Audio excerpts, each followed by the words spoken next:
ఈరోజు బైబిల్ మాట, నేను ఎలుగెత్తి దేవునికి మొర్రపెట్టుదును, ఆయనకు మనవి చేయుదును.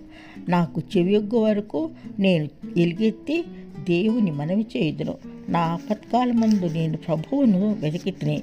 రాత్రివేళ నా చెయ్యి వెనుకకు తీయకుండా చాపబడి ఉన్నది.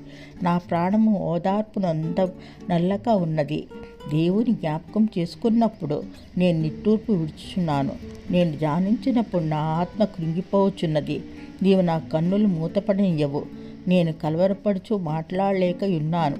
తొల్లిటి దినములను పూర్వకాల సంవత్సరములను నేను మనసునకు తెచ్చుకొందును. నేను పాడిన పాట రాత్రియందు జ్ఞాపకము చేసుకొందును, హృదయమును ధ్యానించుకొందును. దేవా, నా ఆత్మ నీ తీర్పు మార్గం శ్రద్ధగా వెతికెను. ప్రభువు నిత్యము విడనాడునా, ఆయన ఇంకెన్నడూ కటాక్షింపడా.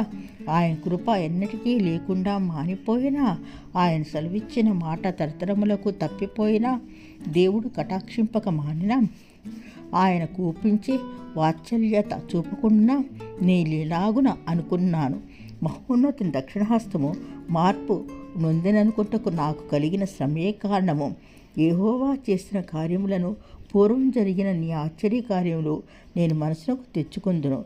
నీ కార్యమంతయు నేను ధ్యానించుకొందును. నీ యొక్క క్రియలను నేను ధ్యానించుకొందును. దేవా, నీ మార్గము పరిశుద్ధమైనది. దేవుని వంటి మహాదేవుడు ఎక్కడున్నాడు? ఆశ్చర్యక్రియలు జరిగించు దేవుడవు నీవే. జనములలో నీ శక్తిని నీవు ప్రత్యక్షపరచుకొని ఉన్నావు. ఆమేన్.